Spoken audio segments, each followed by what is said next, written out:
All right, welcome back to another Ask Scanner School session. This is session number 194 of the Scanner School podcast, Ask Scanner School, volume 36. This marks 3 years that we've been answering your questions. This is great. Not only hitting 3 years on this, which I just realized just as I hit record, but we're also hitting 200 episodes in just a couple of weeks. We've got a lot of great things queued up for episode number 200, and this is just one right after the other with the Scanner School. I'm really excited to where we are going right now. But right now, it's not about me. It's about you. It's about answering your questions. So everything we talk about today can be found on our website over at scannerschool.com/session 194. And let's get on to the intro stuff so we can get on to answering your questions. Let's go. Today's podcast is sponsored by our 2 brand new training courses. Our free SDR course, The Ultimate Beginner's Guide to Software-Defined Radio, will get you started with SDRs in an afternoon. We will show you what hardware and accessories to buy to get started with software-defined radio. Then we'll show you the step-by-step how-to install the drivers, tune your first frequency with SDR Sharp, and then have you monitoring digital at the end of this free course. Our advanced course continues with the beginner's course left off and levels up your SDR experience. In this course, you'll learn even more about software-defined radio. We will show you how you can substitute an SDR for your high-end digital scanner, how to monitor HD radio, monitor trunk systems and overhead data with Unitrunker, and even how to monitor all the talk groups on a system and never miss a beat with SDR Trunk. You can sign up for both courses at courses.scannerschool.com. Before we start this week's podcast, I'd like to take a moment to thank our Patreon supporters. Patreon is a month-to-month sponsorship platform. We have 3 different support tiers, each with different benefits. But the most valuable tier is our $5 a month tier. This equates to sponsoring the podcast for about $1 per episode. Now, not only do our $5 Patreon supporters receive the podcast early, but they also receive a commercial-free version of the podcast delivered directly to their podcast player. Some may say that the included Squelchy sticker pack that is mailed to your home is the best benefit of the $5 level, but I think it's the community or the club that is growing at this level. You see, we meet once a month on Zoom, and we have a roundtable discussion about scanning, ask questions, offer advice. Some of the members are answering other people's questions, and we just talk with our fellow Scanner School classmates. This is an exclusive group for our $5 Patreon members. Now, again, if all this wasn't enough at that level, you'll also receive discounts to upcoming Scanner School courses and offerings. Now, you can help support Scanner School by going to www.scannerschool.com/Patreon or www.scannerschool.com/support. Now, I'd like to thank all of our Patreon supporters at all levels, and they are Arthur Heron, Bill K., Brian King, Buzz Gold, Chris Paris, Craig Harper, Dan, Dave Pasco, David C., Denny Crotty, Ed Walsh, Edward Bramlett, Glenn Wright, Greg Johnson, Guy Lee, Jack Haycock, Jacques Berry, James Broxson, James Felling, James Peruta, Jay Reed, Jeff Block, Jeff Chapman, Jenny Taylor, Jim B., Jim Heinrich, John Keel, John Swinney, John Goldenberg, Ken Newberry, Kenneth Fowler, Kevin Zwicky, Lenny Bauer, Les Stevenson, Lynn Smith, Mark Beebe, Mason Kramer, Michael Gorman, Michael Kroger, Nicholas Stenger, Paul Steele, Randy Cummins, Raymond Hill, Robert Kanzler again, Ronnie Bach, Sal Marandola, Terry Weatherford, Tim Mazza, TJ, Todd Glendy, and William Arcand. Now let's start the podcast. Welcome to the Scanner School, a podcast dedicated to the scanner radio hobby. Class is about to begin. Here is your host, Phil Lichtenberger. So welcome to Scanner School. This podcast is here to teach you everything to know about the scanner radio hobby. My name is Phil Lichtenberger, and of course, my amateur radio call sign is W2LIE. Now, as a reminder, to ask a question on this podcast, all you got to do is pick up the phone, dial 516-308-2885, or go to scannerschool.com/ask. And if you fill out the email form or the use a SpeakPipe link, we will put your questions in queue. Now, if you use SpeakPipe or if you use our local number, again, 516-308-2885, you will be in the running for a free tutoring session. Now, tutoring is something I do to help people one-on-one. We use Zoom, and I can see your screen. You can see my screen. We can do a face-to-face, and I've done this quite a few times to help people over that little hurdle to help them get into something that has been bugging them when it comes to scanning, such as hooking up an SDS 200 to their local intranet, setting up ProScan to broadcast a scanner not only inside their home, but also outside their home, so they can not only listen, but control their scanner remotely as well. Even setting up Flight Radar 24 and expanding on those kinds of things as well. So again, we do a lot of stuff with tutoring. Again, you could book me online, scannerschool.com/tutoring. But again, if you just leave me a voicemail number, you're in a running for a free tutoring session. So at the end of this session, we're going to give away a free tutoring session. And normally I would see you all tonight on YouTube, Facebook, Instagram, and Twitter for our live Q&A session, as well as our Patreon supporters for Roundtable. But since yesterday was Labor Day, I mean, I'm recording this a whole month in advance, so this is really mind-boggling right now for me as I'm recording this. But since yesterday in the future, since yesterday was Labor Day, as you listen to this live, I found it that people normally are tied up the day after a holiday. They normally don't show up for the live Q&A sessions. Plus, we have schools that are just beginning and just starting this time of year. So depending where you live, right, it could be a week or two ago, it could be this week, could be next week. But I think it's best we postpone the live session until next Tuesday. So next Tuesday, September 14th, meet us live on Facebook, YouTube, Instagram, and Twitter for our standard live YouTube session, and also for our Patreon extra credit supporters as well. We do a roundtable discussion over there as well. So let's jump into our very first question. This is a podcast full of voicemails. So it's going to be a good one. It's going to be a fast one. And it's going to be great because it won't just be me talking. It's going to be questions from you. So let's get on to our very first question.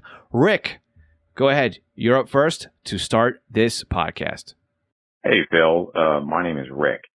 My question is on cell phones. Can I listen to cell phones?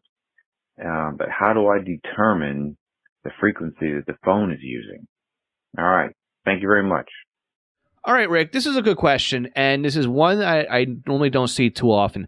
So cell phones, you cannot legally pick up here in the United States, which is where I assume you are coming in from.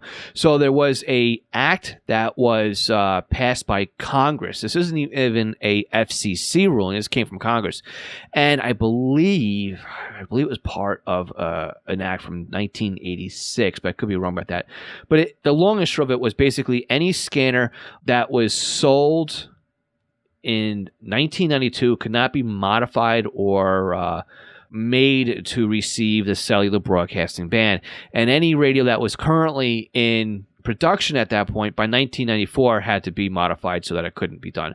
That meant that the market was really full of radios. In fact, you can even see a lot of radios in the market today, back from that era, that will advertise pre-ban, cell phone block, or out of country, or even for federal use only type of sales for scanners that still have the cell phone frequencies unblocked. Now, right now, it doesn't do you any good to have a radio capable of cell phones or not, because times have changed and technology has changed. And I'm not aware of any single cell phone provider out there that has analog still in service. Now, again, I do work for a major cell phone company as my 9-to-5 job. So we shut down analog long time ago. It's all digital only at this point. And you can't hear it anyway because it's all digital. It's all encrypted. It's all specially encoded and everything else like that. So it would be impossible right now to use a scanner to listen to any kind of cell phone conversation at all. So even though the ruling is still there, it's one of these rulings now that is kind of an obsolete type of ruling, I guess you could say, when it comes to scanners, because there's no analog out there. To answer, though, the second part of your question, where can you find cell phones anyway if you want to tune around and hear what it sounded like?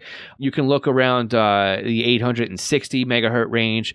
There's frequencies up in 1900, 2100, 2300, 700 and change, even down the 600 range. Your best bet, look at Wikipedia and just look at LTE frequencies or LTE channels in the US, and it will give you actually the center channel, the upper and the lower channel range for each block. There's a lot out there, and these frequencies, I mean, they could be 5, 10, 25 megahertz wide for each frequency. These are very wide band carriers that are out there. So really, there's nothing anymore to do when it comes to cell phones. But even back in the day when you could listen to them, the scanners that were out there, I mean, they didn't even land exactly on the same frequency. And, it was some things people love to do, but to each their own. Right.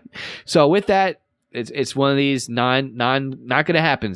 So, but again, Rick, really good question. Thanks for bringing it up. And again, this is every once in a while I do get this kind of question, and I'm glad that we were able to address it here on the podcast. So thanks again for listening, and thanks again for your question. All right, our next question comes in from James. James, go ahead and ask your question. Hello, Phil. This is James Broxton from Pensacola, Florida. First, I want to thank you for what you're doing and the service that you provide to the scanner community. My question revolves around close call. I know recently you covered the close call feature functions and how to apply them in the field. Question is, if I'm using close call with a scanner without upgrades such as Pro Voice, DMR, NXDN, will I still get hits from those systems? Will it show a hit without hearing the conversation or just pass right over them? Keep up the good work, and I look forward to hearing your response. Thank you. James, this is a really, really great question here. And again, thank you so much for your support and for asking this question here. So close call, how do you apply them in the field? If you're using close call in the field without upgrades such as Pro Voice, NXDN, DMR, will it work for you? I have used scanners. Well, let's back this one up. Answer is going to be a little bit different for Unit and Whistler, okay? So I've used Unit and scanners when it has the upgrades on them. It doesn't seem to work at all with NXDN or DMR. I don't have Pro Voice here. We've already sunset our EDAX network, so it's kind of a moot point anyway, because Pro Voice was really just a voice channel, a voice path on an EDAX trunk system. But it doesn't seem to work at all. I cannot get close call to work on DMR, P25, or NXDN on my Uniden scanners, even with the paid upgrades. And I believe it has something to do with the fact that it's not a constant carrier the same way that that analog is, or maybe they are filtered out because there's used to be what was called a data skip on scanners that would if you were scanning and it would hear digital noise, it would automatically go right back into scan mode, so it wasn't tied up on there. So that's part of that. But if you have like a TRX1 or a TRX2, they work just fine because they kind of do things a little bit differently than the Uniden stuff does. So with a TRX1 or TRX2, I've used their Signal Stalker and have had plenty of luck using the DMR or the NXDN. Of course, that's what memory seems to serve as I remember it. So it's just the way it works, nature of the beast. Your close call is really going to work best on a Uniden product when it comes to analog only. So to quickly summarize and answer your question is basically whether or not you paid for the upgrades or not, your Uniden scanner is basically just going to pass right over that as a close call. Whereas the Whistler, you're not paying for upgrades because it's built into it. Should have no problem with that whatsoever. Again, if memory serves me correct. So James, thank you so much for asking your question on this month's Ask Scanner School podcast. And we'll answer more questions after the break. As a reminder, anybody who is at our $3 or $5 Patreon level does not get this break. Everybody else, you got to listen through it. So with that, you go to scannerschool.com/Patreon. You can sign up and have this break removed. So we'll catch you all in just a couple minutes with a couple more questions to be answered. Did you know there are ways to help support the Scanner School podcast that doesn't take any time or any extra money on your part? If you go to scannerschool.com/support, you will find we have several ways that you can continue to do your online shopping and help support us. We have links to Amazon. If you click on our link before you go to Amazon, anything you buy from there will help support Scanner School. Now, if you're in the market for a brand new scanner, an antenna, other accessories, we have links to Scanner Master, where you can not only purchase a scanner and accessories, but you can also get your radio programmed. And by clicking on our link before you buy, you are helping to support the podcast. Now, if you're in the market for software, we have links to Butel. And if you want something new to you, we also have links to eBay. Again, just go to scannerschool.com/support before you make your purchases, and you are helping to support Scanner School at no additional cost to you.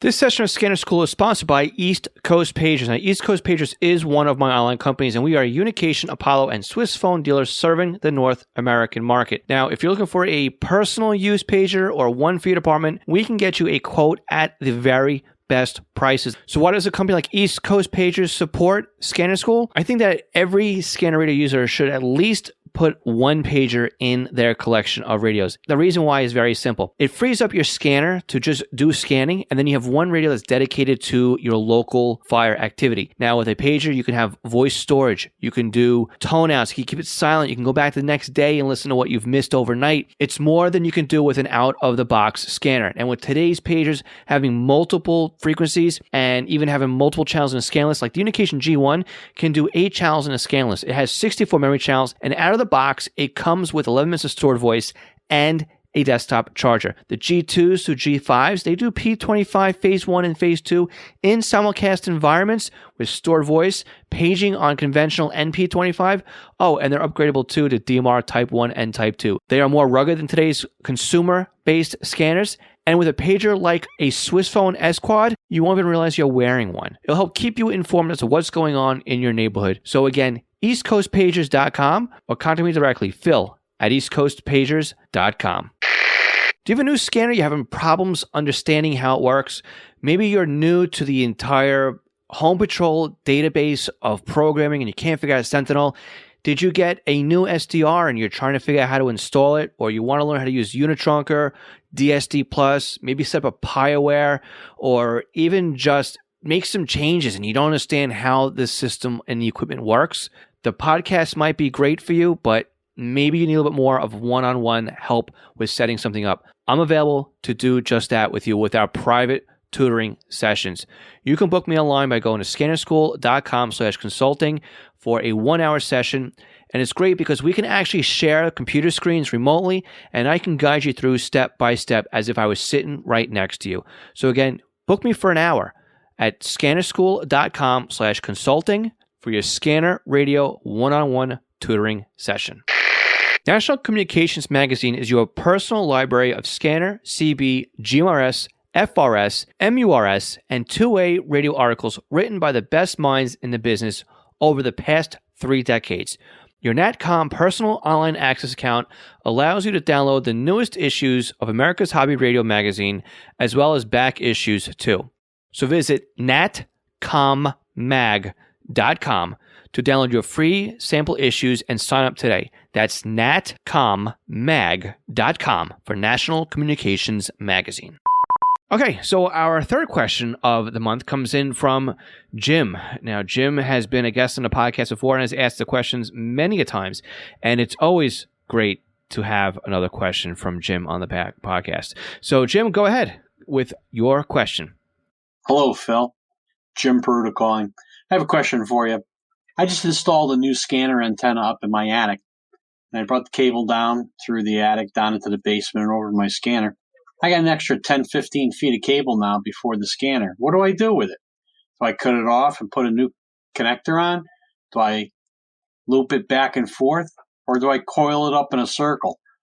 Right now I have it coiled up in the circle. It seems to be working okay, but is that the most optimum thing to do? Thank you very much. I look forward to your answer on the podcast.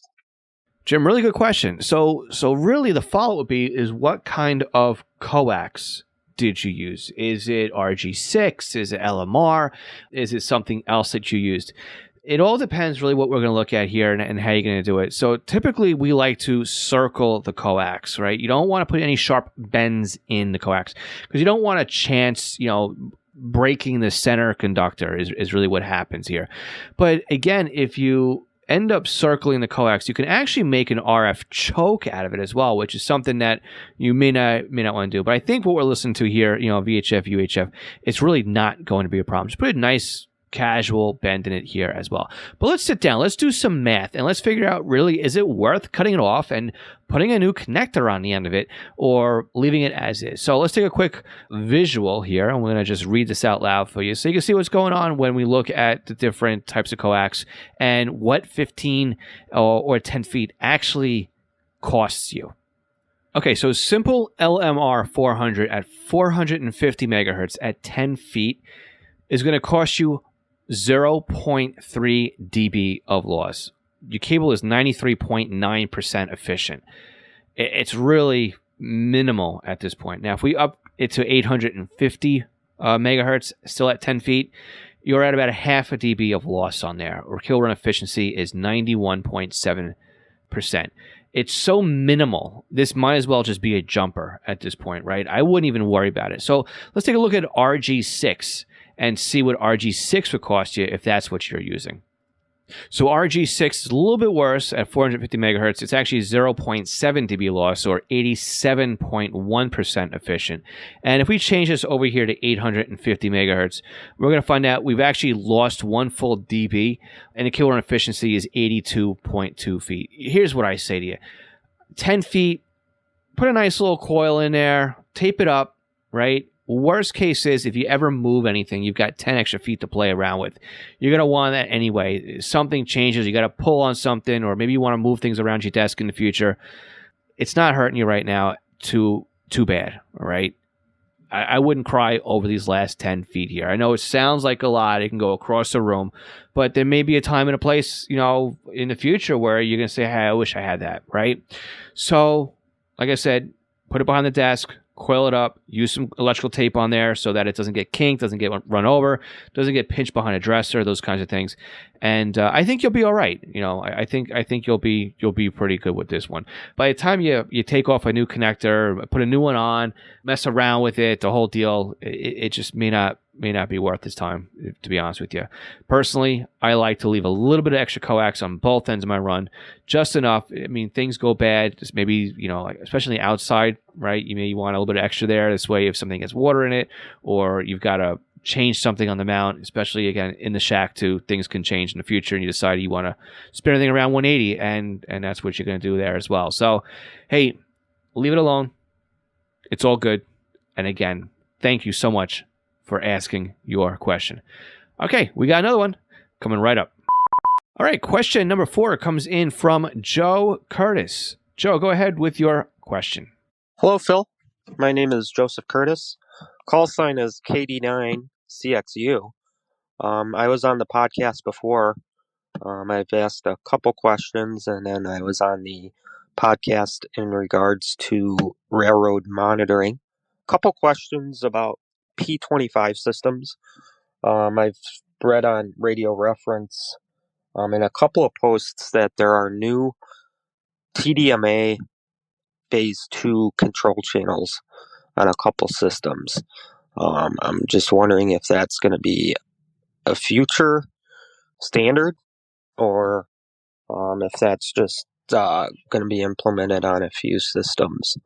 And then also, I saw in some technical sheets for P25 systems that there could be encryption. I know we cringe at that word, encryption, but I saw in a couple of technical sheets that there could be implementation of encrypting the control channel for better security of the systems. I'm just wondering if you have heard that, and if that will be implemented in the future. I'll look forward to listening to your responses in a future Ask Scanner School session. So thanks. Hey, Joe, this is a really, really great question. Of course, when you asked the question when it came in, we had not yet released session number, 192, maybe? 191, where we talked about exactly this, P25 TDMA control channels. So I think really to echo what we talked about in that podcast episode was that it's not going to be a scanner radio killer. I don't think it's going to be anything that's going to be around coming on really soon all over the place. It's going to take some time, right? First of all, the system has to be full Phase 2 in order for a TDMA control channel to be implemented. It's just a lot easier to do it if you're bringing up a brand new system. So if you have existing systems out there, I really think it would take some time at this point to get that to happen, to get them migrated over to P25 TDMA control channels. And even Motorola's not even doing this yet, right? It just seems like the only systems that are doing this right now are Harris systems, and they just happen to be for utility companies, right? For power line companies.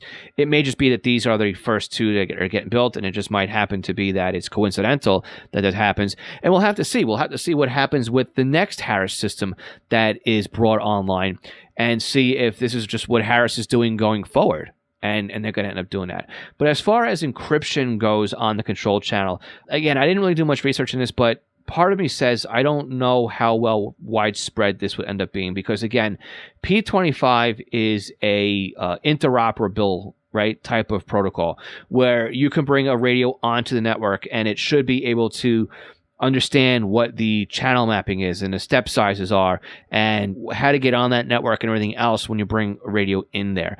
If you're going to go ahead and encrypt a control channel, that may stop a lot of that from happening. But then again, who knows? You could have some systems where you get somebody that's going to want to do that, and that was always, a fear for years. That was a fear with the Motorola systems and everything else too, that there may be some encryption when it came to control channels. So this isn't the first time I've ever heard somebody bring this one up with me, or in general. I've seen them plenty of times, but as of yet, we have yet to see any type of encryption that I'm aware of on a control channel, whether it be a EDAX control channel, a P25 control channel, a Motorola Type 2 system, even on DMR and XDN, right? I just haven't seen encryption on control channels. So what kind of information, I guess, would they mask? Well, I guess they would mask the radio grants, the talk groups that are being assigned, the radio IDs that are out there. They may just leave on the basic information, just how to get on the network, right? The WAC and the NAC code and those kinds of things, so that a roaming radio could get on there.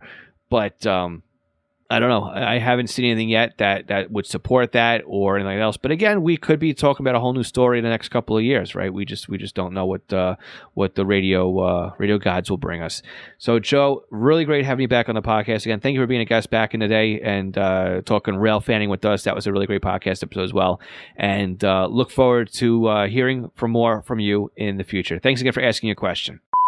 All right, final question of the month goes to Garret. Garret is also a frequent Ask Scanner School guest, I guess you could say, here as well. And Garret and I have also done many tutoring sessions as well.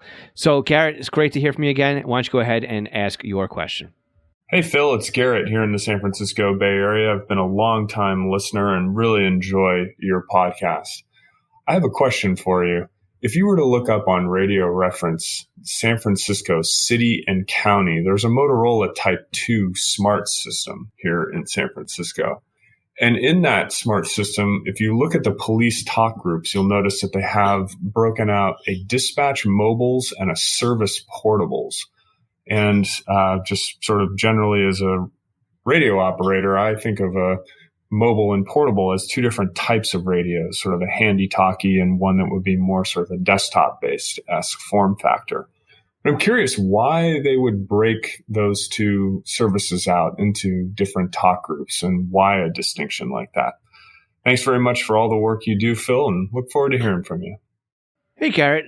Really good question. I was really expecting to get right to the answer on this one, but looking at it, I spent the last, 45 minutes trying to dig into this one, because what I thought was going to be an easy answer, I'm not feeling so good now.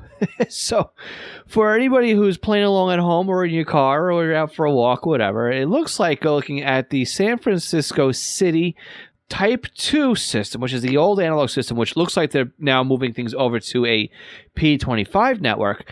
We've got basically a dispatch mobiles talk group, and then there's a service portables talk group. And this happens for the southern tier, the Bayview, the central, and the Richmond type of area. I guess each one does 3 different districts or different districts. And I was thrown off here. I thought for sure it was just a dispatch and a mobiles, or a dispatch and a portable, but they threw dispatch and mobiles together and then services and portables together. So I haven't listened to this, and I've been looking at, I went back to forum posts since 2017 on Radio Reference. I did a search, and the only thing I could find was one post that says, hey, it can't be any more confusing than San Francisco's dispatch and service talk groups they have now referring over to the new P25 system. So it seems like this is just confusing right out of the gate here.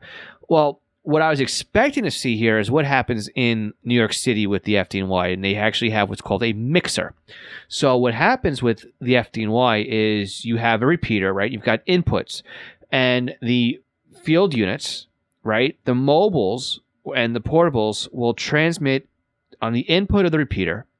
It'll go through the mixer, and it'll come through the output of the repeater. So we can all hear what's going on, and everybody else can hear what's going on, right? The dispatcher, they transmit into the mixer basically and come right out the transmit side of the repeater. So again, we could all hear dispatch. But every once in a while, you'll actually hear a transmission that says, hey, mixer off.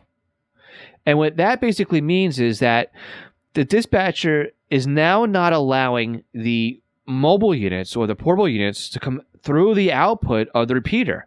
So it essentially becomes a simplex, or actually more of a duplex frequency.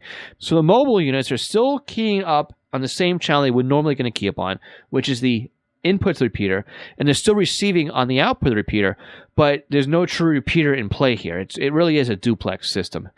So that's what I was expecting to see when I looked at the San Francisco City, was that, okay, you'd have one talk group for, say, the dispatch and one talk group for the mobiles or the repeaters. And again, that really didn't make much sense to me. So what I'm expecting here is maybe there's a layer involved. Again, I don't know. I wasn't listening to this on any broadcast feeds or anything like that, but maybe they've separated mobiles together with the portables. I'm sorry, the mobiles together with dispatch. And then once a unit leaves the car and they actually are on their portables, everybody knows they're on a portable radio because they're on a different talk group. It's probably a way of flagging that. Also, I guess if they're in the car and they've got the portables on with them and they go to keep the mobile unit, then they're not going to get feedback through their portable device, and it allows them to listen to, I guess, two talk groups at the same time. One talk group where the dispatcher would be on their mobile radio, and they can hear what else is going on a portable radio. So I guess if somebody's running down and chasing somebody, then maybe they can hear the foot pursuit as it's happening on their portable, and also listening to the dispatcher on their dispatch radios. I don't know. Maybe hit the nail on the head on that one. I'm kind of speculating here, but I would love to know from somebody who's actually in the San Francisco area if you can explain how this works, because now I am intrigued. I'd love to know how this is all set up. Garret, really great question here. One that definitely stumped me as to how this is all set up. And again, I've spent almost an hour digging into this when I really I was hoping to find an answer really quick for you, but couldn't. So really, really great question here. And again, if you come across an answer, I'd love to get a follow-up on this one as well, and let me know. I mean, I really love to know how this works. So again, Garret, great question, and thank you so much for coming back on the podcast. Okay, well, it's that time again. It's that time to pick a winner in this month's free tutoring session. Now, again, if you want to join me and be tutored by me, again, this is like a consulting call, right? We use Zoom. We can use Skype. That's easy for you. You can just call me, whatever works, right? But you got me for an hour. And I like using Zoom because we can use, right, not only get on camera, but we can also share information, share links. I can see your computer, you can see my computer, right? Those kinds of things. And again, if you want to book me for a tutoring session, it's scannerschool.com/tutoring. And again, I actually worked with a gentleman over in Australia a couple of months back too, and that was very interesting to just to get him up and running and get him using the scanner for the very first time. So that was a real fun thing to do here. So we've got 5 questions in the hopper this week. We've got a good number of questions. We got a lot that came in, and again, I want more questions. So 516-308-2885. Call now before you listen to the rest of this podcast. All right. So let me go ahead and set up a spreadsheet here. I'm going to put 1 through 5. And again, we're going to put the questions in order. So we've got Rick, we've got James, we've got Jim, and we've got Joe. And then number 5, we've got Garret. And what I'm going to do here is I'm going to hit refresh. Well, there's 5 people. So let's hit refresh 5 times here. This way the number changes, right? On the random number generator here, 1 through 5. And we will see who actually wins our free tutoring session. So let's go ahead here. So I'm going to go 1, 2, 3, 4, live. James, congratulations. You have won the free tutoring session. So reach out to me, Phil@scannerschool.com. I'll give you a coupon code so you can go ahead and use the tutoring link that we've been talking about again over at scannerschool.com/tutoring. You enter in your coupon code when you book, and the tutoring session will be free because you have won this month's free tutoring session. So again, I'm asking you guys to please share the podcast with somebody you know who's going to benefit from these kinds of podcasts. It's our fastest way that we can grow the podcast is by having you share the podcast with somebody else. And don't forget to subscribe to the podcast because you want to know when next week's podcast episode will drop. And finally, make sure you subscribe to us over on Facebook, YouTube, Instagram, Twitter, wherever it is that you hang out. That's where I hang out as well, although I really do enjoy Twitter the most at this time right now. And again, next week, we will see you all live on those social media platforms. Not this week because Labor Day, again, was yesterday. So with that, I want to say thanks again. My name is Phil Lichtenberger, and this is Scanner School. We teach you everything to know about the scanner radio hobby. 73, everyone.